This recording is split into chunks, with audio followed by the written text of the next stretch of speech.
वापस लो, अकाबिर बोर्ड आगे बढ़ो। हम सुप्रीम कोर्ट भी गए, हमें यकीन है कि सुप्रीम कोर्ट से हमें राहत मिलेगी।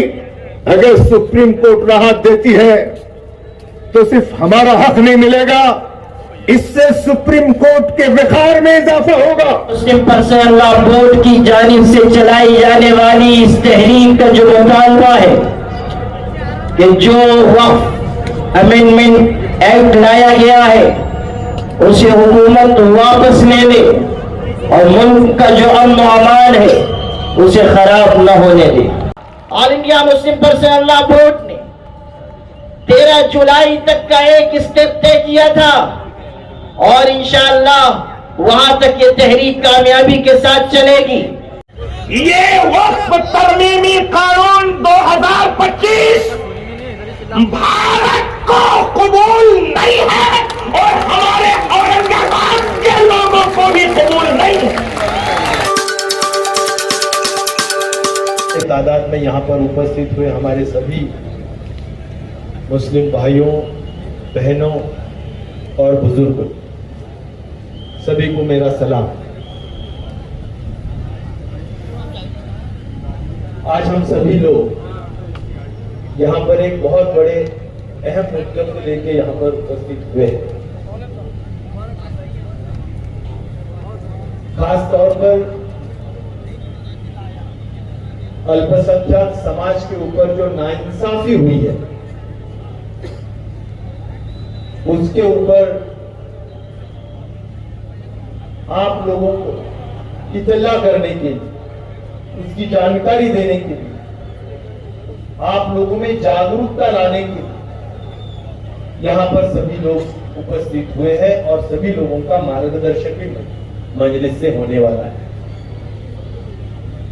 भाइयों, आप सभी लोगों को पता है कि करीबन 1400 साल के पहले जब हुजूर के बाद पहले खलीफा अबू बकर, उनके वक्त से यह वक्त की जो अल्लाह के नाम पे देने का जो काम है वो होते आ रहा है। तब से आज इतने सालों के बाद इस पे कुछ तब्दीली लाने की बात हुई है। अरे भाई, आवाज नहीं आ रहा है। आवाज वालों ने जरा ध्यान देना प्लीज।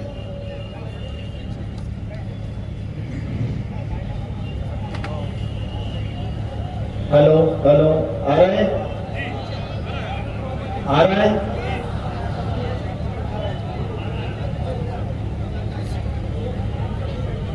उधर का जो मेरे दाया जरा हाथ ऊपर होगी। हम सभी लोगों ने इसकी जानकारी लेनी चाहिए। सभी लोगों को ये जो तब्दीली लाई है, जो किस तरह से हमारे को अन्यायकारक है, ये हमने समझ लेना चाहिए। इसलिए ये मजमा यहां पर आप सब लोगों का बुलाया गया। भाइयों, मैं ये कहना चाहता हूं कि अभी जो तब्दील आई है, ऐसा कभी होता है कि भाई कुछ शर्तें रखी। आप 5 साल इस्लाम पालन कर रहे हैं, इसका आप पुरावा दीजिए और फिर हम आपका इस वक्फ के बारे में हम जो काम हो रहा है वो मानेंगे। दूसरी बात तो ऐसी कही गई कि भाई ये कायदा जो लाया था तब बोर्ड लाया गया था, बोर्ड काम कर रहा था, बोर्ड के मेंबरान काम कर रहे थे, उसके ऊपर सीओ था, वो भी सरकारी था। लेकिन अभी उसको हटा के ये सभी काम जिलाधिकारी के माध्यम से किया जा रहा है। जिलाधिकारी, हम रोज कलेक्टर ऑफिस जाते हैं, जिलाधिकारियों को कितने काम होते हैं वो भी हमें पता है। इससे तो मैं बोलूंगा कि सरकारी काम और सरकारी दखल अंदाज इसमें बढ़े। अभी मेरे मतदार संघ में निश्चित तौर पर नाइंसाफी होगी। दूसरी बात मैं ये रखना चाहता हूं कि जैसे कि मेरे पहले के तकरीर वालों ने बोला कि पहले मुस्लिम भाई, अल्पसंख्यक भाई इसमें मेम्बरान थे, अभी गैर मुस्लिमों को, महिलाओं को लिया जा रहा है। ये हमारे आर्टिकल है कि जिससे हमारे को घटना ने, डॉक्टर बाबा साहेब अम्बेडकर ने निर्माण की हुई ये जो घटना है, जिसके तहत हमारे को अधिकार मिले हैं। हमारे लिए ये बहुत खुशी की बात है। राजेश टोपे साहब ने आपके सामने बात रखी है और इसी तरीके से हमारे पास मुख्तलिफ धर्मगुरु भी यहाँ पर तशरीफ ला चुके हैं, मुख्तलिफ समाज का रिप्रेजेंटेशन यहाँ पर है।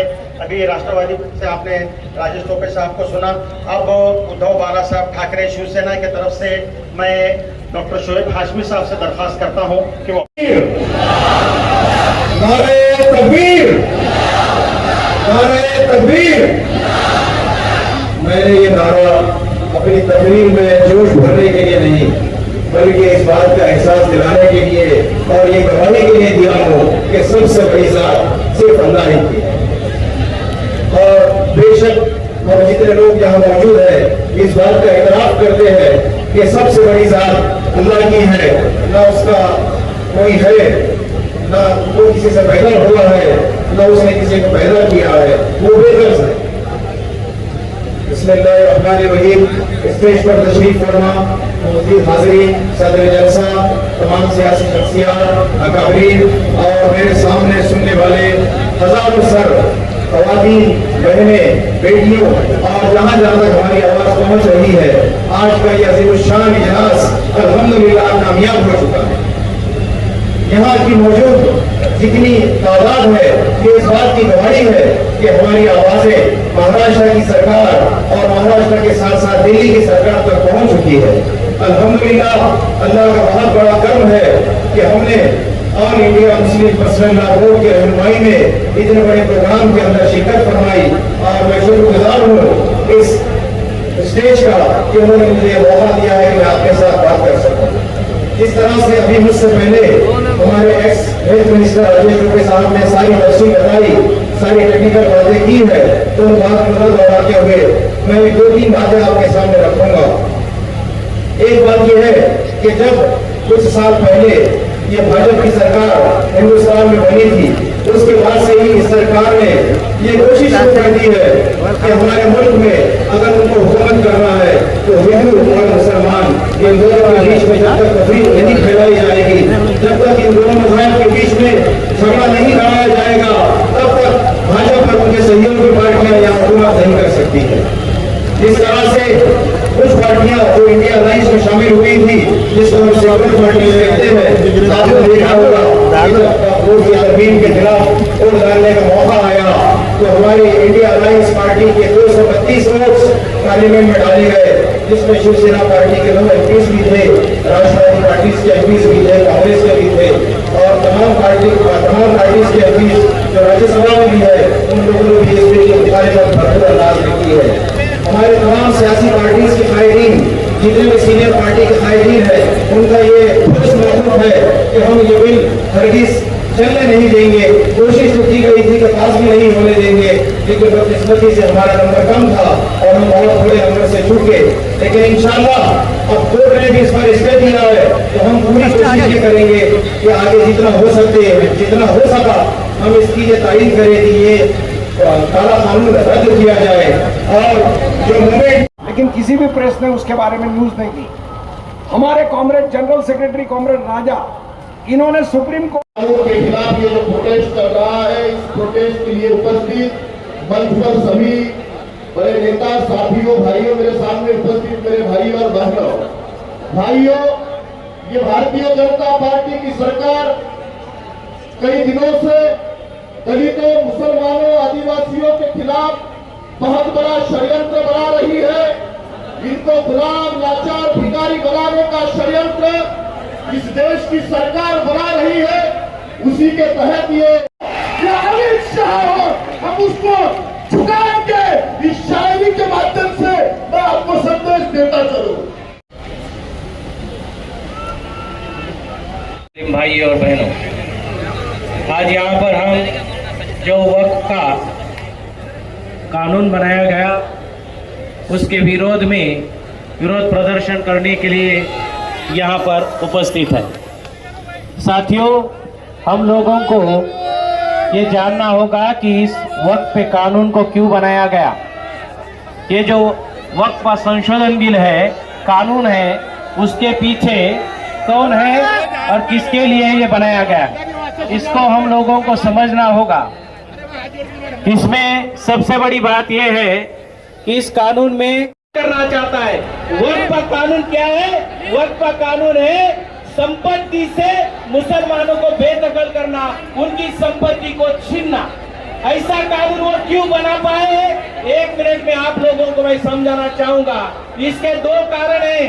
एक तो भारत के मुसलमानों को आज के तारीख में लोकतंत्र तो है, लेकिन वास्तविक लोकतंत्र नहीं, ब्राह्मण तंत्र है, ब्राह्मणों का राज है। हम सभी लोगों को लोकतंत्र से बेदखल किया गया है। किसी भी भारत में 20% मुसलमानों का वोट है। वोट होने के बाद भी उनका केवल 10 पार्लियामेंट में मेंबर है, 10। 1991 में 100 थे।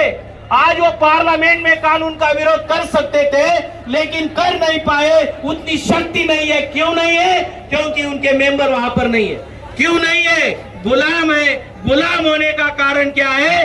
ब्राह्मणों ने इस देश में ईवीएम के आधार पर ईवीएम लागू करते हुए हमारे सभी के वोटों के अधिकार को प्रभावहीन कर दिया है, 0 कर दिया है। हमें वोटों का अधिकार नहीं तो काहे का लोकतंत्र है? जज्बों को जलाने निकले हैं, हमारे साथ चलो। जुल्मत को मिटाने निकले हैं, हमारे साथ चलो। मस्जिदों को बचाने निकले हैं, हमारे साथ चलो। देश को बताने निकले हैं, हमारे साथ चलो। हम चोरों को डराने निकले हैं। हमारे साथ चलो। नारे तकबीर, नारे तकबीर। All India Muslim Personal Law Board, अकाबिर बोर्ड, आगे बढ़ो। हमारे साथ है। इनकलाबो इनकलाबो इनकलाबो इनकलाब। जिंदाबाद जिंदाबाद।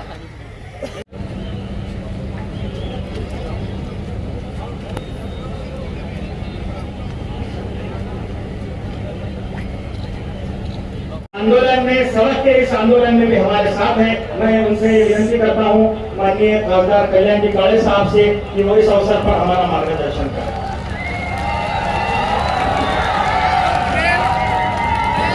यहाँ पर मौजूद मुफ्ती मोहित साहब और सभी उलेमा इकराम और इस वक्त बिल के लिए समाज के आए हुए सभी साथी और मेरे बहने, इतनी बारिश होने के बावजूद भी यहाँ लोग इकट्ठा होकर के जरा भी इधर उधर नहीं हो रहे। इसका मतलब यही है अब हम सब लोग एक जगह आ गए। अब उनको ये वक्त बिल वापस लेना ही पड़ेगा और हम उसके साथ में वो वक्त बिल आपके लिए, आप विरोध में ऐसा नहीं है, हम भी आपके साथ हैं।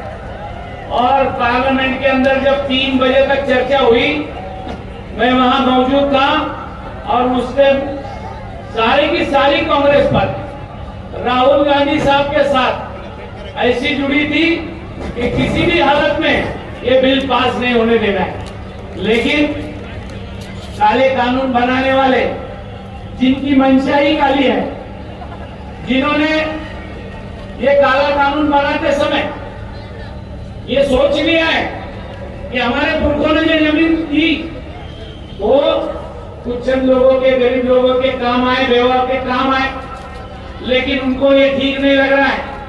सबसे ज्यादा जमीन वो कोर्ट की तरफ है और वो हमारे आंखों में आ रही है।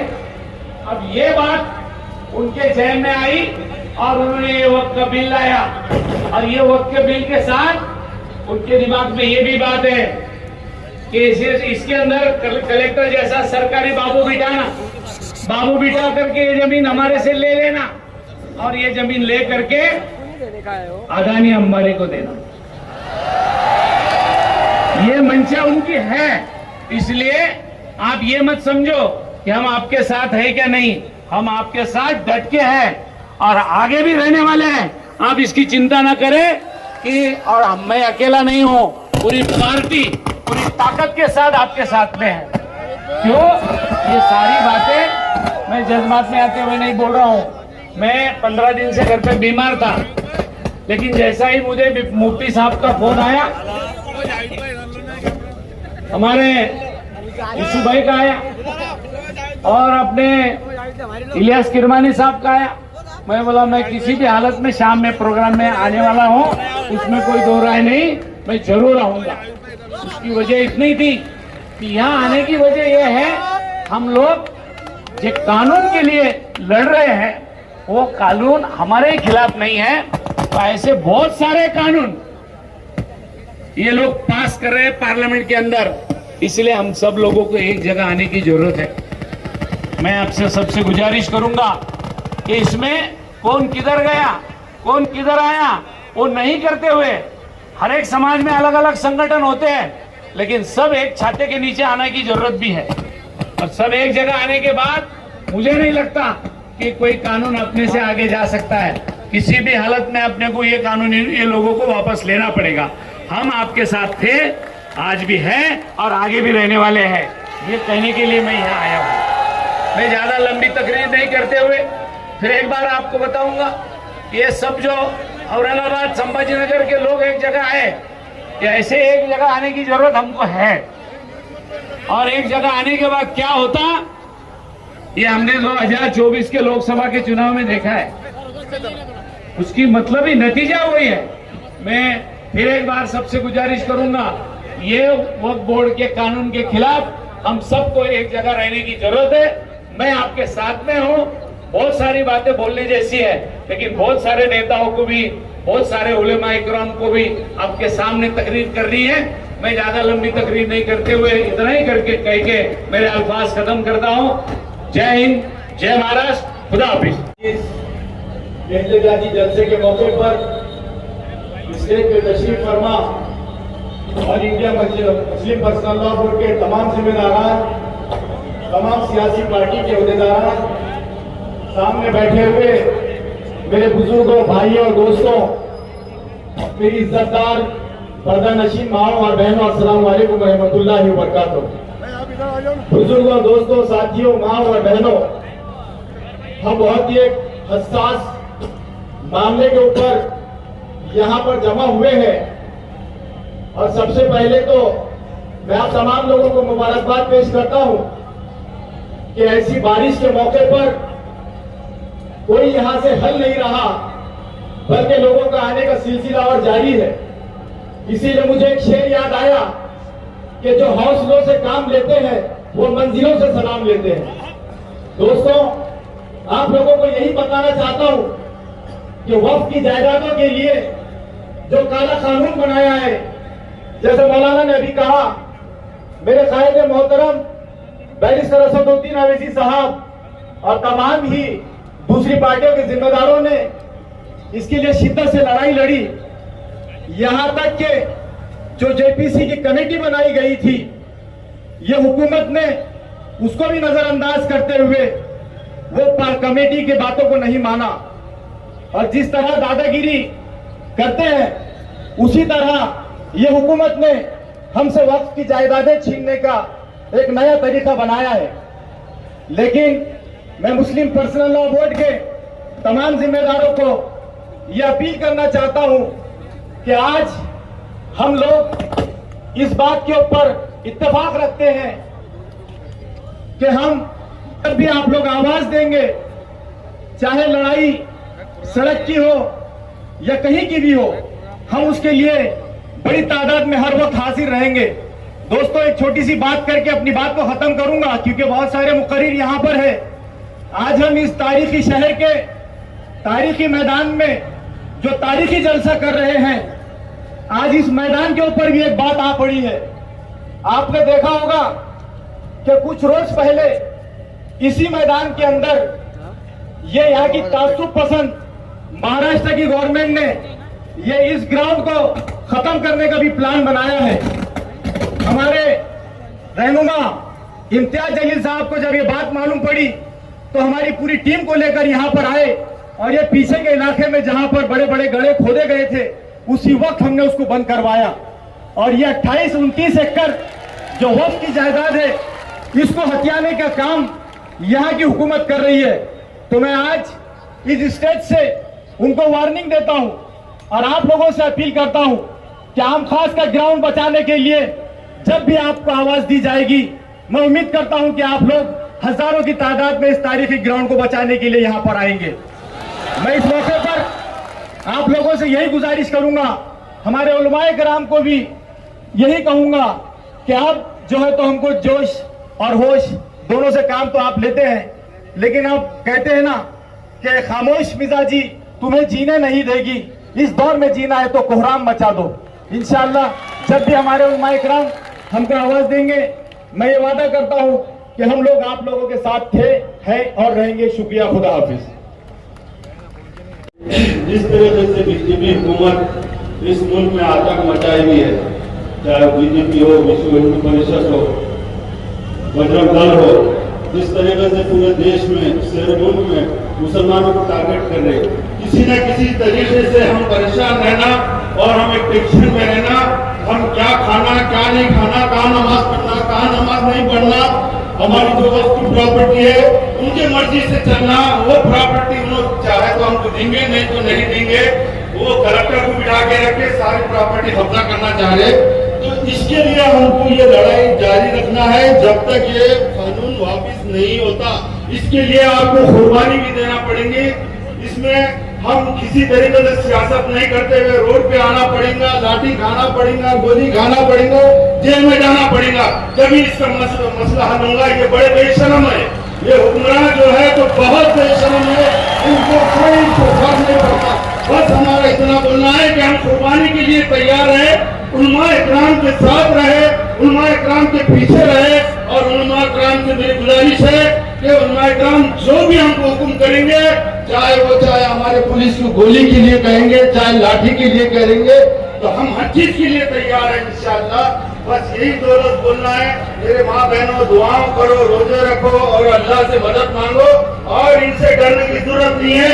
कई बार मुसलमानों के साथ ऐसे हालात हुए हैं और मुसलमान डरा नहीं, जितना दबाएंगे मुसलमान उतना ही उठेगा। बस इतनी मेरी गुजारिश है कि हम क्या बोलेंगे, नहीं बढ़ते हुए ताकत के साथ रहे और अपने मुल्क को मजबूत करे, मुसलमानों को मजबूत करे। बस यही मेरे दौलत है। अल्लाह हाफिज। वक्फ अमेंडमेंट एक्ट 2025 को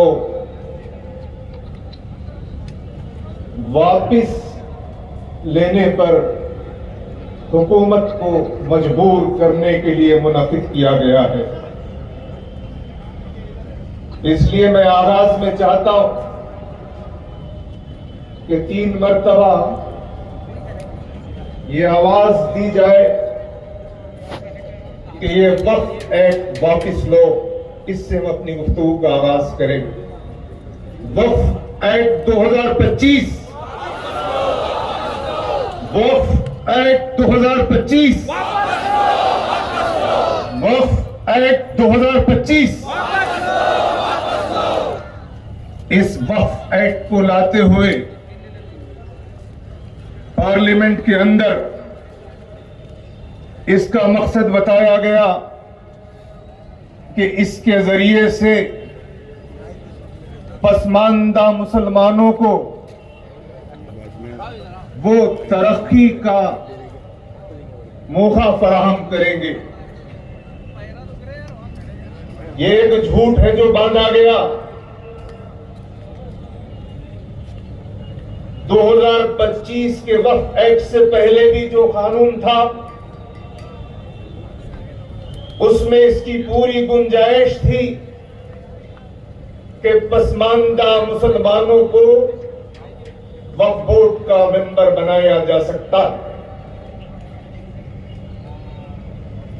बनाया जाता रहा है। और दिल्ली की सरकार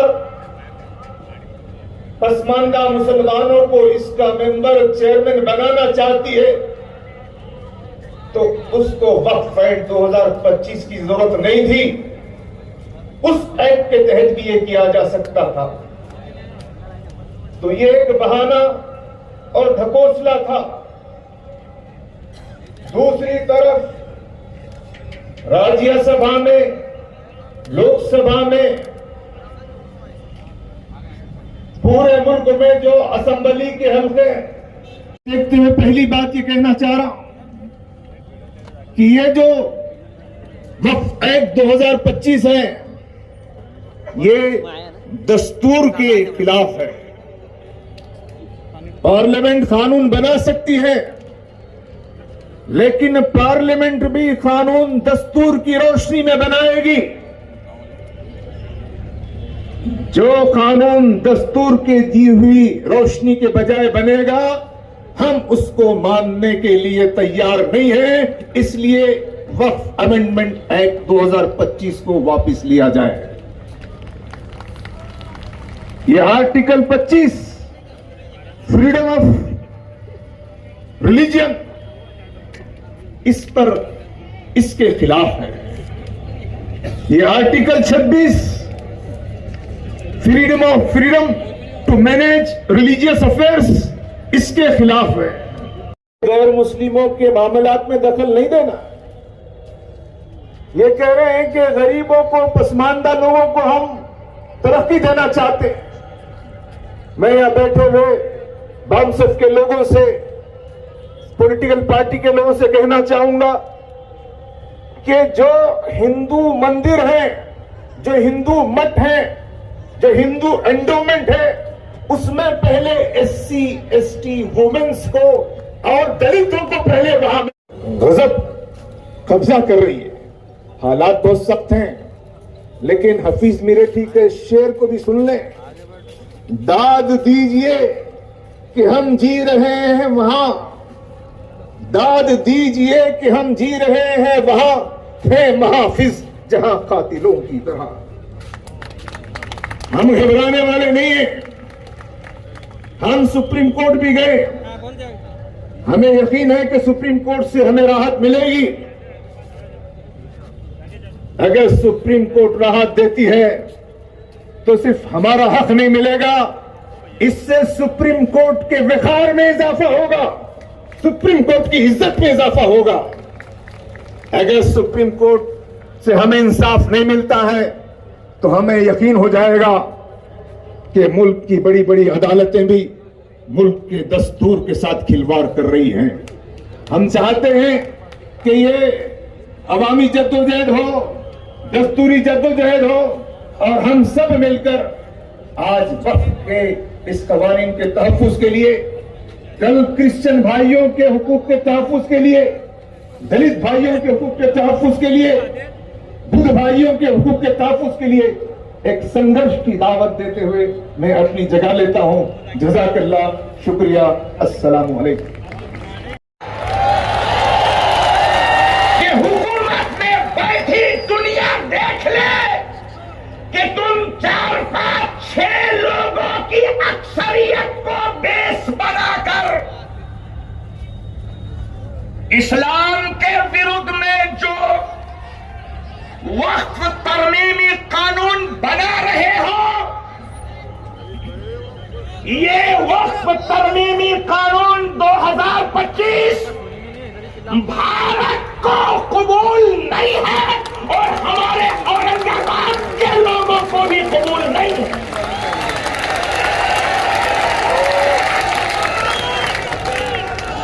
आज का ये इजलास, ये तो वक्त कम है, नारे लगाना जरूरी है मगर वक्त देख देख के लगाएंगे इंशाअल्लाह, और फिर इतने जोर से लगेंगे कि पार्लियामेंट के ऐवान में बैठे हुए वो गूंगे बहरों को भी सुनाई देगा। नारे तकबीर, नारे तकबीर। शिया कानून वापस लो, All India Muslim Personal Law board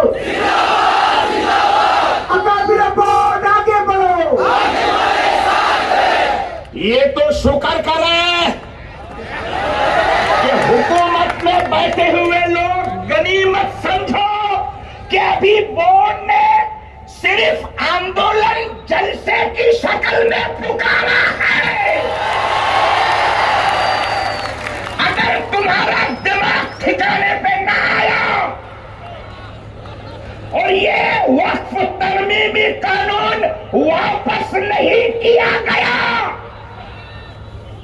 तो जैसे पूरे भारत के जो तुम्हारे अपोजिट में है सारे समाज के लोग रोड पर निकलेंगे और जिस वक्त दिल्ली जाम हो जाएगी तो तुम्हें भारत में हुकूमत करना मुश्किल होगा।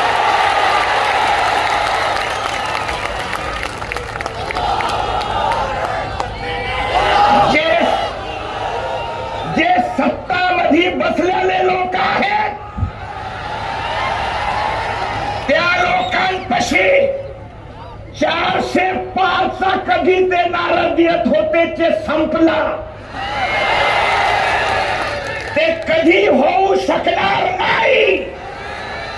आणि त्या लोकांनी काही लोकांना गडबड करून सोबत घेतलेला आहे आणि त्यांना माहित नाही की जे सोबत आलेले आहे ते नियमितपणे कोणाच्याही सोबत राहत नाही।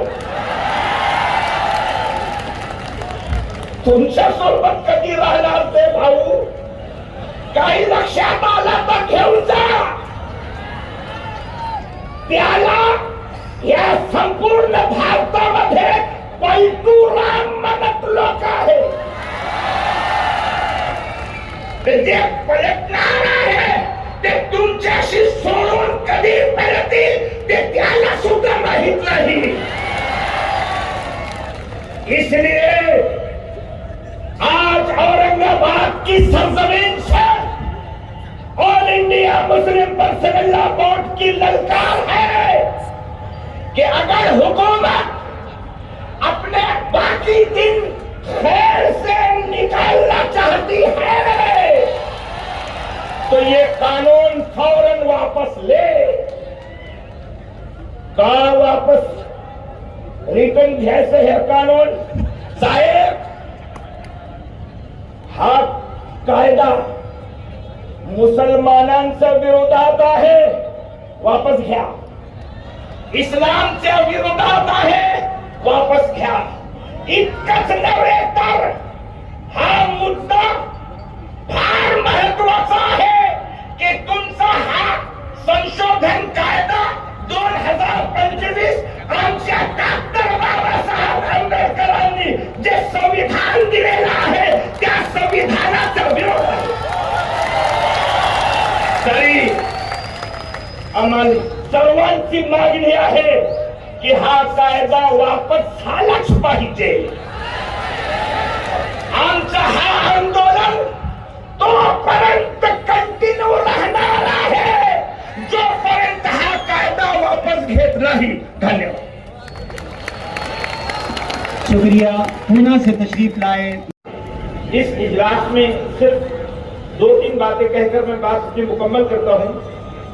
पहली बात यह है कि वक्फ तरमीमी कानून में सबसे खतरनाक जो तब्दीली की गई है वो वक्फ अल्लाह, वो वक्फ प्रॉपर्टी जो सिर्फ अल्लाह की है उस प्रॉपर्टी को पब्लिक प्रॉपर्टी नॉमिनेट करने या उसको पब्लिक प्रॉपर्टी का नाम देने का इस कानून के जरिए बहुत ही घटिया साजिश इसके जरिए की गई है।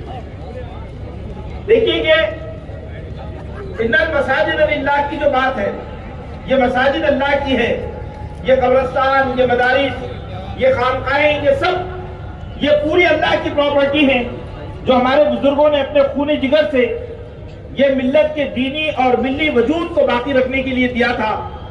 तो भाइयों इसका ये पहला खतरनाक हमला है जो दरअसल हमारे दीन, हमारी शरीयत और हमारे दीनी और मिल्ली वजूद को खत्म करने की एक बहुत बड़ी साजिश है।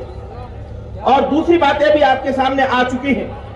मैं इस मौके पर यहां मौजूद गैरतमंद, जसारतमंद, मुल्क से और शरीयत से मोहब्बत करने वाले जो दस्तूर हिंद को बचाने के लिए भी मैदान में उतरे हैं, मैं उनसे यही गुजारिश करता हूं कि वक्फ बचाओ मुहिम को कामयाब बनाना ये अपनी जिंदगी का नज़्म बना लीजिए, क्योंकि वक्फ तहफ़्फ़ुज़ ये सिर्फ वक्फ तहफ़्फ़ुज़ नहीं है, ये हमारे दीनी और मिली वजूद के तहफ़्फ़ुज़ का नाम है।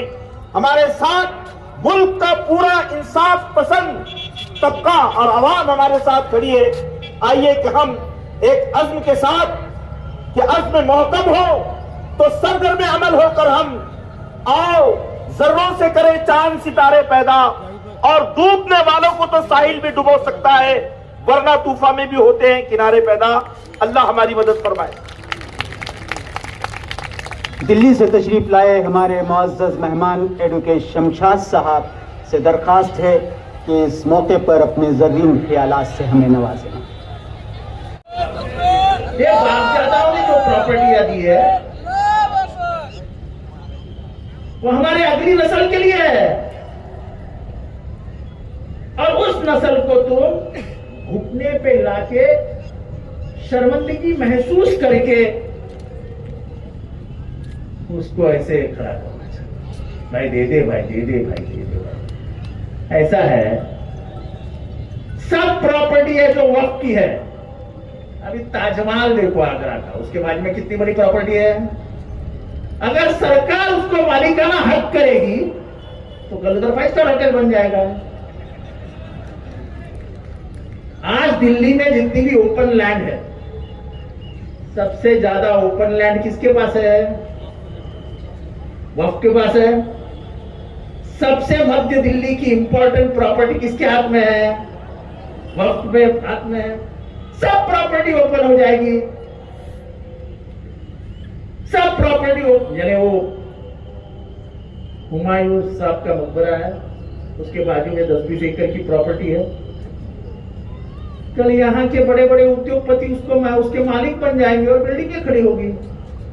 अरे जो पैसा हमारे बापदादाओं ने हमारे लिए रखा है, दीन के लिए रखा है, उसको आप खाना क्यों चाहते हो? क्या कम है क्या सरकार को खाना खाने के लिए? अरे खाओ ना, इतना बनता उतना, हमारे प्रॉपर्टियों के ऊपर क्यों नजर रखे? और ये कौन सी बात है कि हमारी प्रॉपर्टियां, ठीक है हमारे से गलतियां हुई, मैं एक माइनॉरिटी मिनिस्टर है, हाँ मुझे मालूम है गलतियां कहां किसने किसने की है, मैं नाम नहीं लेना चाहता, लेकिन वो गलतियां रखने के लिए सख्त कानून बनाओ। लेकिन हमारी प्रॉपर्टी हमारे हाथ से हम जाने नहीं देंगे, क्योंकि ये प्रॉपर्टी किसके नाम पे नहीं, अल्लाह के नाम पे, अल्लाह के नाम पे, और अल्लाह के नाम पे रखी हुई है। 1 इंच भी जमीन हम जाने नहीं। निशिकांत दुबे उठता है जो बीजेपी का सांसद है, और जैसे ही वक्फ का सुप्रीम कोर्ट में जो केस चालू है, उसमें जैसे ही संजय खन्ना जरा इंडिकेशन देता है, थोड़ा सा इशारा करता है कि ये गलत हो रहा है, फिर सर उठा के चलने लगे वक्त के यजीद, फिर सर उठा के चलने लगे वक्त के यजीद। दुनिया को आज फिर है जरूरत हुसैन की। हुसैनी जज्बा पैदा करो, मोहम्मदी जज्बा पैदा करो, इब्राहिमी जज्बा पैदा करो, और इस औरंगाबाद की सरजमीन से इस बात का ऐलान होता है कि वक्फ करने वालों में औरंगजेब आलमगीर रहमतुल्लाह अलैह ने इस मुल्क के अंदर बहुत सारी प्रॉपर्टियां हिंदू भाइयों को दी है, मंदिरों को दी है, मठों को दी है, और इसलिए दी है कि वो भी याद रखे कि वो एक इंसाफ पसंद बादशाह इस मुल्क से गुजरा है। तुम तो 2-4 साल की हुकूमत करोगे, 60 साल 50 साल जिसने हुकूमत किया, इंसाफ के साथ किया। इस औरंगाबाद की सरजमीन से हम औरंगाबाद के नौजवानों को ये कहना चाहते हैं कि all India Muslim personal board का जो आपने साथ दिया, शुक्रिया, जज़ाकल्लाहु खैरन जज़ा। अस्सलाम वालेकुम। बिस्मिल्लाहिर्रहमानिर्रहीम व बिही नस्तईन वस्सलातु वस्सलामु अला सय्यिदिना मुहम्मद सय्यिदिल अंबिया'i वल मुरसलीन, अम्मा बअद। क़ाल अल्लाहु तआला बअद अऊज़ु बिल्लाहि मिनश शैतानिर रजीम, या अय्युहल्लज़ीना आमनू कूनू अंसारल्लाह। स्टेज पर रौनक अफरोज मुअज़्ज़ज़ शख्सियात, All India Muslim Personal Law Board के अरकान, मुख्तलिफ जमातों और मसालिक और सियासी पार्टीज़ के नुमाइंदगान और आप तमाम काबिल एहतराम भाइयों और बहनों, मोहब्बत करने वाले दोस्तों और यारों ने औरंगाबाद का नाम तो तब्दील कर दिया, लेकिन उनके बस में ये बात नहीं थी कि यहाँ के रहने वालों के जज्बे को भी बदल दें। आपकी ये पुरजोश शिरकत और तूफान बर्क़ व बारिश के बावजूद इस इजलास में आपकी मौजूदगी ये बताने के लिए काफ़ी है कि इस बहरे हवादिस में कायम पहुँचेगा वही अब साहिल तक जो मौज बला का होगर हो, रुख फेर सके तूफानों का। वैसे भी मुसलमानों की ये तारीख रही है कि जब जब उन्होंने अपने हुकूक की जिद्दोजहद इखलास और अज़्म अज़ीमत के साथ शुरू की तो दुनिया की कोई ताकत उनका रास्ता न रोक सकी। जंजीरें, जेलें, जुल्म और सितम के नितने हरबे मुसलमानों को शिकस्त हौसला न बना सके।